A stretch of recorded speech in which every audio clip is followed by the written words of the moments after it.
Salve progressistas, eu sou o Clayson. Esse vídeo é um dos vídeos mais importantes do canal. Nosso canal foi criado para essa finalidade, para trazer um contraponto. Inclusive esse era o nome do canal antes, né? Contraponto. A nossa ideia é trazer resposta para que não prevaleça as mentiras da extrema-direita. Isso tem que ter uma resposta, e a resposta tem que ser fundamentada. Eu procurei pesquisar, eu procurei trazer uma série de elementos que vão comprovar para você que o Nicolas Ferreira está mentindo de forma descarada. E ele, inclusive, ele desmente a si mesmo nos próprios documentários que ele gravou. Nós vamos tratar hoje de 2 documentários que o Nicolas fez a respeito do 8 de janeiro.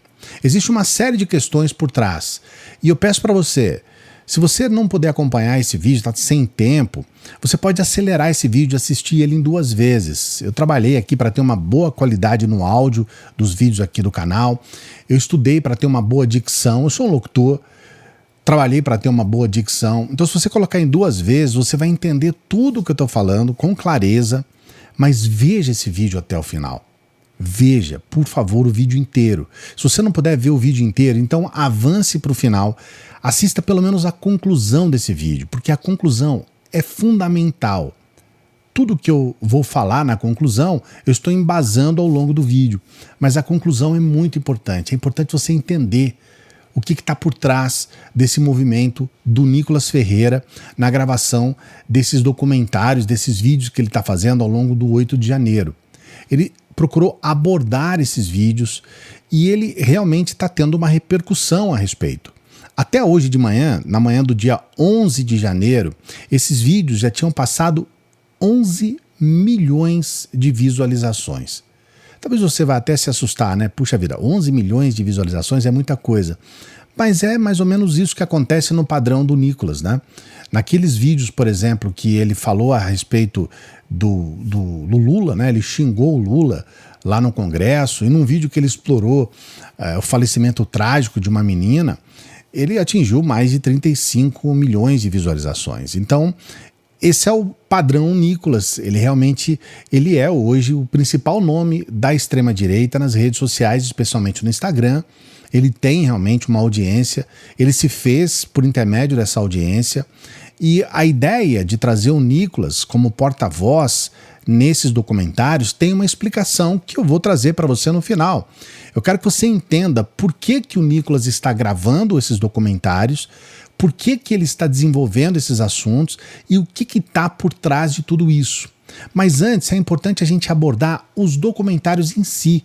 É importante a gente colocar como que ele está fazendo a narrativa desses documentários e como ele está mentindo descaradamente para tentar levar todo esse público da extrema-direita que acompanha os vídeos dele, que acompanha as redes dele, ao engano. É muito importante que você veja isso. Eu sempre vou pedir para você dar o like nos vídeos nossos aqui, mas hoje é fundamental, hoje eu preciso mesmo. Esse vídeo precisa ter uma boa visualização, porque nós precisamos divulgar uma resposta. Você vai ver a importância dessa resposta. E se você não é inscrito, não é inscrita no canal, se inscreva no canal, dá essa moral aqui pra gente, se inscreva no nosso canal, porque todos os dias a gente está trabalhando aqui, levando um trabalho de qualidade. A primeira questão que eu quero falar para você a respeito desses documentários do Nicolas é que ele está inovando. Ele está trazendo um documentário, um vídeo, com uma linguagem meio Brasil paralelo. Então tem vinheta de abertura, tem narração, olha só.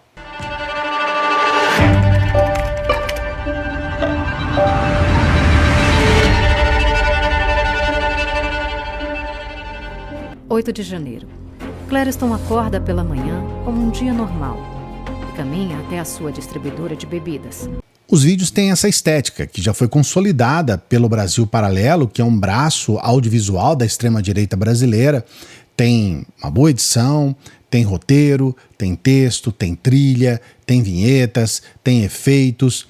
É um vídeo que foi criado para ter um padrão de qualidade, que é muito comum, como eu disse, na extrema-direita, não só aqui no Brasil, mas no mundo todo. Eles consolidaram esse padrão de qualidade justamente para usar todos os artifícios necessários de convencimento, nos textos, nos áudios, em tudo que foi feito. O problema é que infelizmente para eles e felizmente para nós, nos próprios documentários, ao longo dos próprios documentários, eles mesmos se desmentem.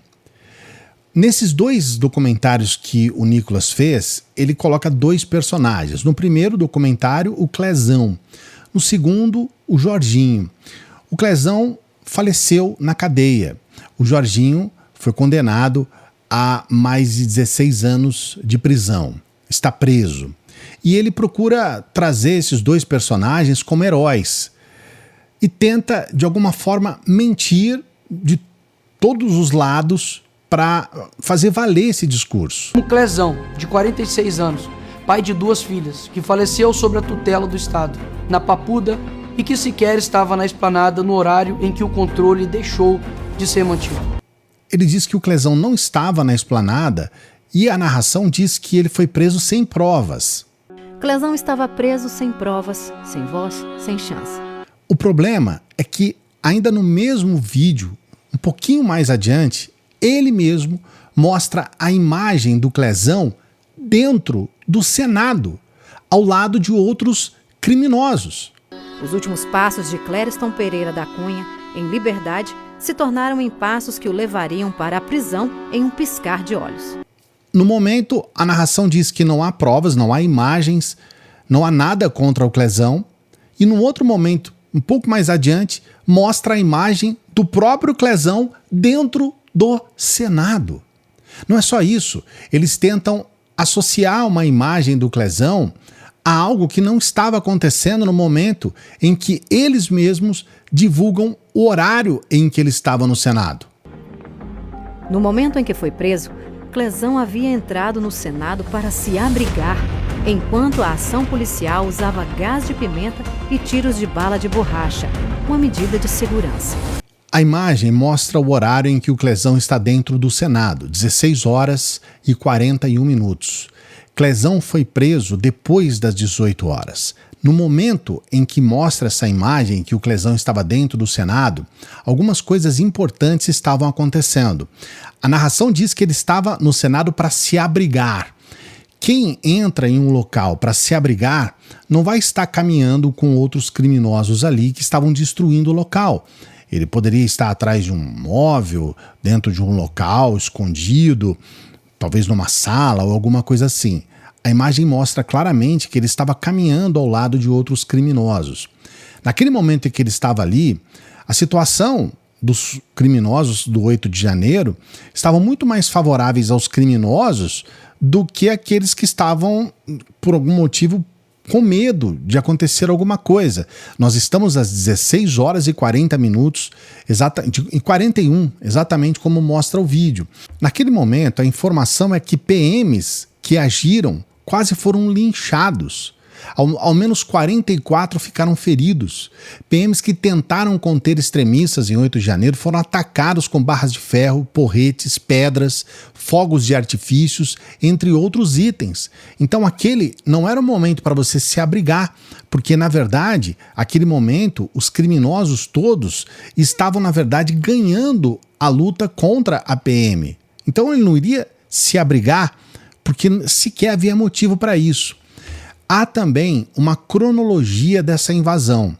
Exatamente no momento em que mostra a imagem do Clezão dentro do Senado, os criminosos ainda estavam invadindo o STF. Para você ter uma ideia, lá às 18 horas e 20 minutos, ainda havia criminosos colocando fogo no gramado. Veja bem, quase 2 horas depois da imagem que o próprio documentário do Nicolas aponta como do Clériston, do Clezão, dentro do Senado. Então, observe bem, o próprio documentário desmente a si mesmo. Exatamente no momento em que o Nicolas fala sobre a individualização das penas. Ele tenta dizer que não houve individualização das penas, porém, ele mostra os processos e ele fala claramente que havia diferenças entre os processos, apesar de boa parte deles serem iguais. São iguais porque a fundamentação é a mesma. Todos eles que estiveram lá, em termos gerais, cometeram os mesmos crimes. E O resultado dos crimes, em termos gerais, foram os mesmos: a depredação dos prédios, a destruição de bens públicos, tombados, uma série de questões que embasam o mesmo resultado. E a individualização ocorre no trecho em que trata exclusivamente do criminoso. Então, ele, mais uma vez, tentando argumentar, ele desmente a si mesmo. A individualização de penas, um princípio do Código de Processo Penal brasileiro, está sendo devidamente ignorado. Olhe para esses dois processos de outros réus.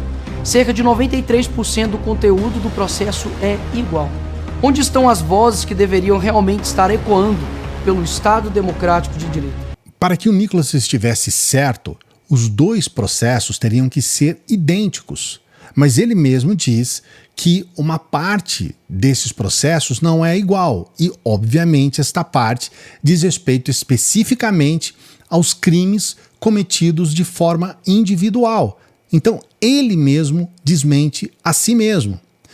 E ainda nesse caso do Clezão, eles tentam colocar uma situação em que o Clezão havia morrido na cadeia e quem matou o Clezão seria o Xandão, seria a justiça, aqueles que condenaram o Clezão, repito, preso em flagrante.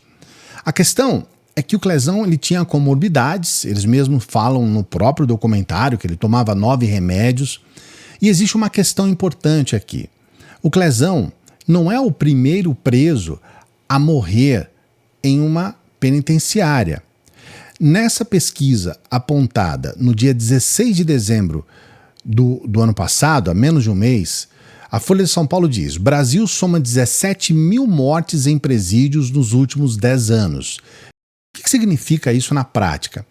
Todos os dias, durante 10 anos seguidos, diariamente, a média de morte de presos em presídios é de mais de 4,6. Mais de 4 pessoas morrem todos os dias, em média, nos presídios do Brasil. O que significa que, em média, no dia que o Clezão faleceu, pelo menos mais 3 morreram naquele mesmo dia, em média. Então o Clezão não é o primeiro, nem o último, e não é, obviamente, o único a morrer em presídio. O Clezão é um caso que se justifica até pela força das estatísticas. Outro personagem que ele aborda no segundo documentário é o Jorginho. E a narrativa é a mesma, é colocar o Jorginho também como inocente. Nesse caso, ele vai mais longe, ele coloca até como um bode expiatório. A justiça o prendeu para fazer justiça, mas acredite, há injustiça na justiça. O Jorginho representa um bode expiatório por uma decisão política. Nicolas tenta colocar um criminoso condenado como alguém que foi condenado por política. E não é só isso. No próprio documentário, ele fala que não há provas contra o Jorginho, exatamente como ele falou a respeito do Clezão. 40 anos de casado, 3 filhos, 3 netos, estando mais uma a caminho. Dia dos Pais, aniversário, Natal, Ano Novo, não importa a data. Você estará sempre sozinho, sem remédios, sem família, sem voz. Condenado aos olhos dos outros. Condenado pelo que você não fez. Não há provas, não há nada. Não há provas, não há nada. Ele foi preso sem ter cometido crimes. 10 meses preso, sem ter cometido crime, sem ser ouvido. Para piorar, para deixar as coisas ainda mais nojentas, asquerosas e mentirosas, ele fala que não há laudo, que não há imagens, que não há nada contra o Jorginho. Até hoje não existem laudos que comprovem quaisquer participações. Não há imagens, não há nada vindo da perícia. Não há espaço para ouvir, só condenar. Bem, eu vou colocar aqui para você alguns trechos da condenação do Jorginho. São mais de 100 páginas e eu vou deixar a íntegra aqui na descrição do vídeo. Então veja a descrição do vídeo que eu vou deixar a íntegra do processo que condenou o Jorginho. A primeira questão trata-se da narrativa de parte dos crimes cometidos pelo Jorginho. O réu Jorginho Cardoso de Azevedo foi preso em flagrante pela Polícia Militar do Distrito Federal no interior do Palácio do Planalto, no instante em que ocorriam as depredações objetivando a abolição do Estado Democrático de Direito. A participação ativa do réu nas depredações fica comprovada pelo laudo. Informações obtidas a partir do celular apreendido com o réu. Veja bem, o celular do próprio Jorginho, constatou-se que, além de invadir o Palácio do Planalto, local de sua prisão em flagrante, também invadiu o prédio sede do Supremo Tribunal e há registros de ter subido na cúpula do Congresso Nacional. Aqui nós temos armas, tem bombas aí, uma faca, que foram apreendidas e que estão no processo do Jorginho. Aqui, mais armas, mais equipamentos apreendidos no processo do Jorginho. Aqui nós temos as fotos do próprio Jorginho. Várias fotos. Ele na cúpula, ele em vários momentos ali, são muitas fotos que foram colocadas, né? Aqui ele está no Palácio do Planalto. Olha só essa foto. Ele dentro do Palácio do Planalto, mexendo ali nos documentos oficiais, dentro do Palácio do Planalto. E você observa, você conseguiu observar que no documentário eles deixam claro que não há laudo, que não há imagem, que não há provas. Pois bem, aqui está a condenação. Abolição violenta do Estado Democrático de Direito, golpe de Estado, dano qualificado, todos do Código Penal. Depois tem deterioração do patrimônio tombado. E, por último, associação criminosa armada. Esses foram os crimes cometidos pelo Jorginho. E esta é a condenação.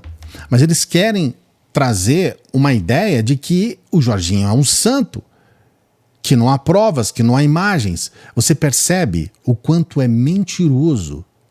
E talvez você vá perguntar, Clayson, mas qual é a conclusão disso? Por que o Nicolas está fazendo vídeos para transformar criminosos em heróis? E aqui eu tenho alguns pontos importantes do mesmo documentário para trazer para você. Primeiro, ele quer trazer nesses documentários esses criminosos como sendo um bolsonarista como qualquer outro bolsonarista. Clezão era um brasileiro como qualquer outro que acreditava em um Brasil com suas cores pintadas de verde e amarelo, ainda vivas e reluzentes. Ao colocar esses criminosos como qualquer bolsonarista, eles começam a criar uma identidade, para criar uma empatia.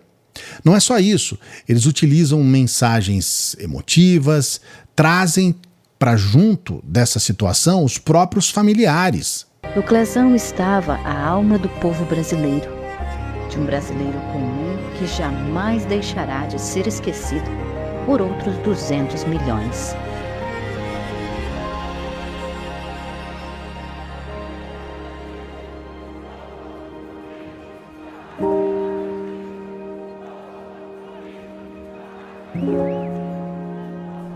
Assim que houve a morte do Clezão, eles correram para conversar com os familiares dele.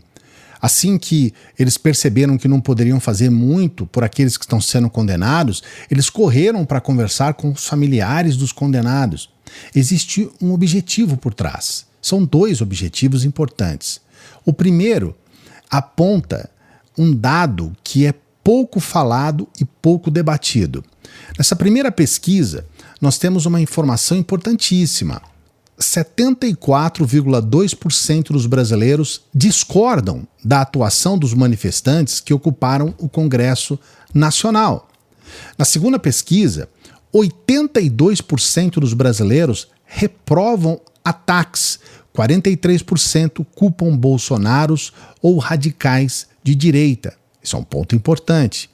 E na última pesquisa, essa divulgada no dia 7 de janeiro desse ano, 9 em cada 10 brasileiros repudiam ataques golpistas de 8 de janeiro.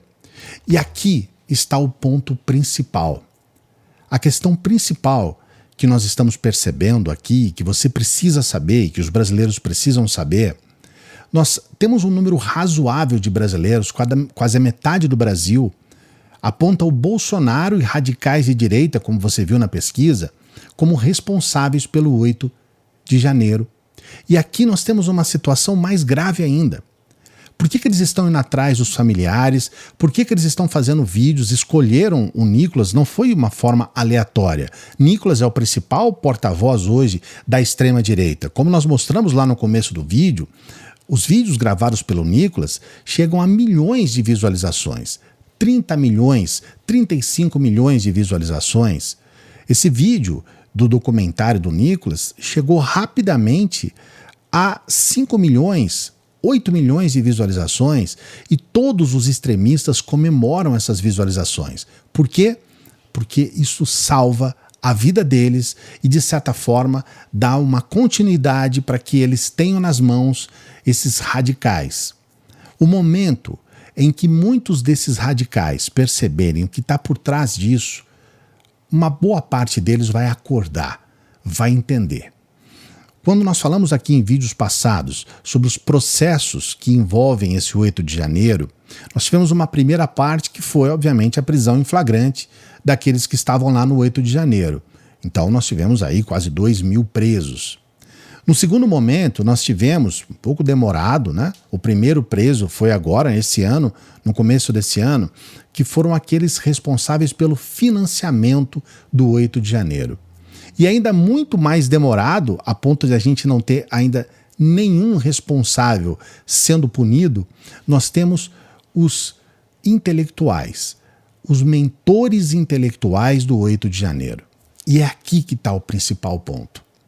Na verdade, todos aqueles que foram presos no 8 de janeiro, todos aqueles que estão na papuda neste momento, o próprio Clezão que morreu na prisão, outros que estão lá sendo condenados a 15, 16 anos, o principal responsável por trás de tudo isso é o mentor intelectual.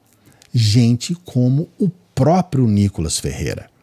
Gente como todos esses radicais da extrema-direita que ficaram o tempo todo instigando aqueles, não digo que são vítimas, né? Mas aqueles que se deixaram levar por esse discurso.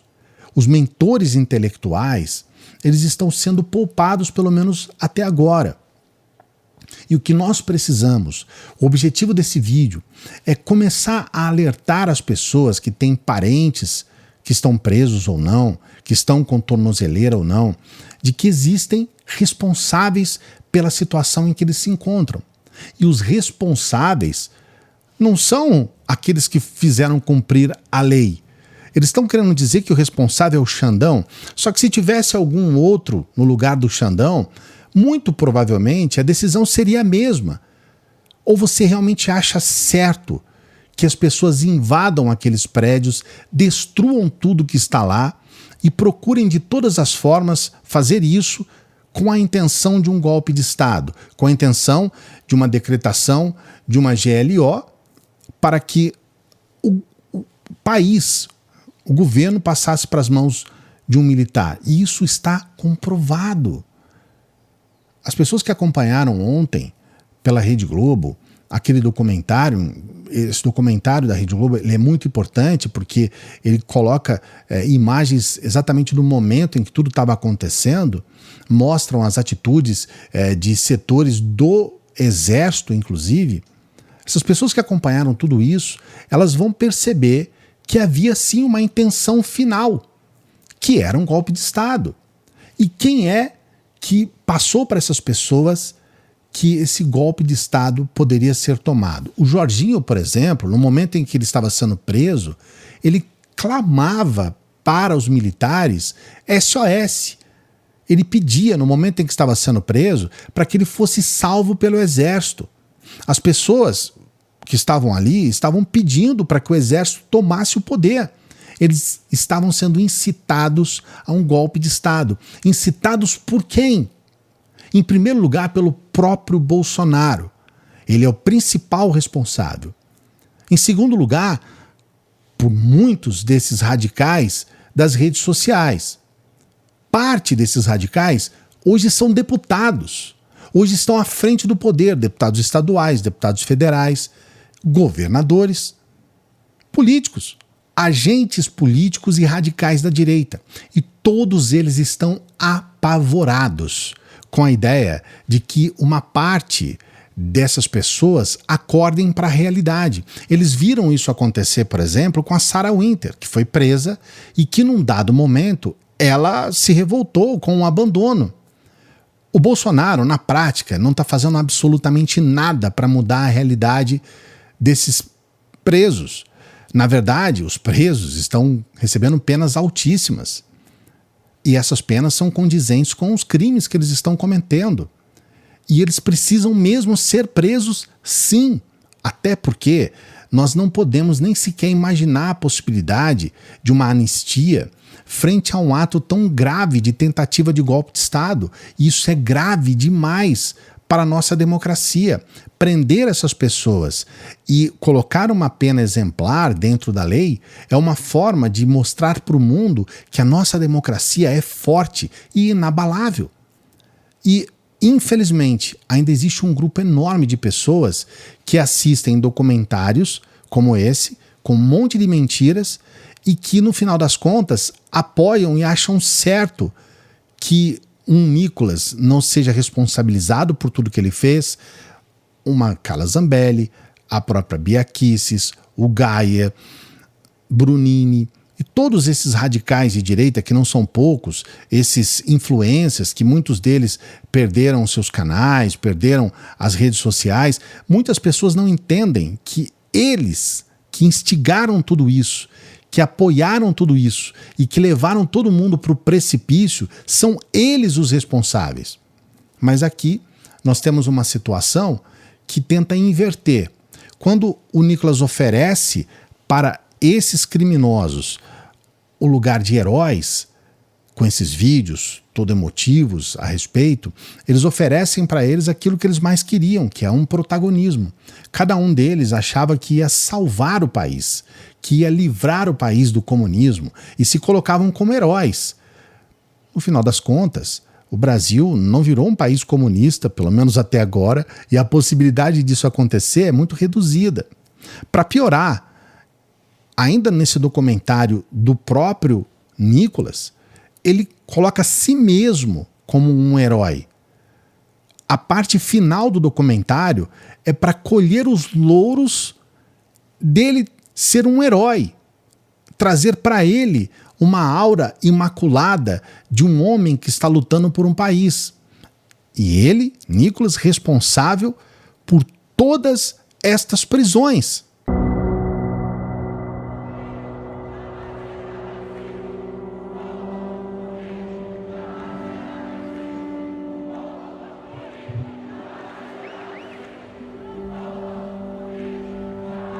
Nós precisamos dar um basta nisso. O tempo todo, esses extremistas, esses radicais, eles tentaram tirar o corpo fora da situação. Lá atrás, no começo, eles diziam que eram infiltrados da esquerda. Até hoje, alguns ainda insistem nisso. Depois de um determinado momento, que eles viram que os que estavam presos em flagrante, no momento que estavam presos, como o próprio Jorginho, dentro dos prédios, eles perceberam que essas pessoas não são nem um pouquinho de esquerda, eram todos bolsonaristas e estavam lá acreditando em um golpe de Estado. E agora eles tentam reverter essa situação para se transformarem em heróis e transformarem os criminosos em heróis, para tentar colocar uma aura imaculada sobre criminosos, lamentavelmente criminosos. A gente até gostaria que não fossem criminosos, mas eles são e estão sendo condenados. Nesses próximos dias teremos mais dezenas de condenados, gente que vai ficar um bom tempo na cadeia e precisa ficar mesmo. O problema é que aqui fora nós vamos ter esses políticos elegendo prefeitos esse ano, vereadores, senadores, vão estar com as suas redes abarrotadas de visualizações, de likes e vão ser considerados heróis, sendo eles piores até do que aqueles que estão presos, porque esses, como o próprio Nicolas, eles conseguem influenciar milhões de pessoas e conseguem desvirtuar e distorcer milhões de pensamentos em torno de uma causa própria, de um pensamento próprio de poder. Eu quero saber o que você pensa a respeito disso. É um vídeo um pouco mais longo, mas é um vídeo de uma reflexão muito importante. E o nosso canal tem como meta poder também trazer esses contrapontos e essas questões que envolvem questões tão sérias como o nosso país. Coloque seu comentário. Por favor, não se esqueça, se você chegou até aqui, eu quero pedir para você, dê o like no vídeo, se inscreva no canal. Se você chegou até aqui, compartilhe esse vídeo. Ajude para que essas informações cheguem ao maior número de brasileiros possível, de preferência brasileiros da direita, bolsonaristas. Eles precisam ver isso. E a gente sempre pede para as pessoas que chegam no final dos vídeos para que ajude o nosso trabalho. Eu passei a madrugada inteira gravando esse vídeo. Inteira. Até o sol raiar. Para poder trazer para você esse vídeo. E o que a gente pede, ajude o nosso trabalho. Você pode ser um membro do nosso canal. Isso ajuda muito o nosso trabalho. Você pode ser um membro do nosso Apoia-se. Nós estamos precisando de 12 membros do nosso Apoia-se nesse mês de janeiro. Você pode nos ajudar com qualquer valor pelo Pix. É uma forma que você tem de patrocinar um trabalho que eu faço com o maior carinho do mundo, com a maior seriedade do mundo, com pesquisa, com embasamento e um trabalho necessário para o nosso país. Ajude o nosso trabalho. Ajude para que a gente continue aqui. Eu garanto, te dou a minha palavra, eu vou fazer a minha parte sempre. Ajude o nosso trabalho. Se você não puder ajudar, não tem problema. Você ajuda quando você puder. Você não é obrigado. Nosso trabalho é gratuito, vai continuar sendo gratuito. A gente agradece as pessoas que entendem a importância do nosso trabalho.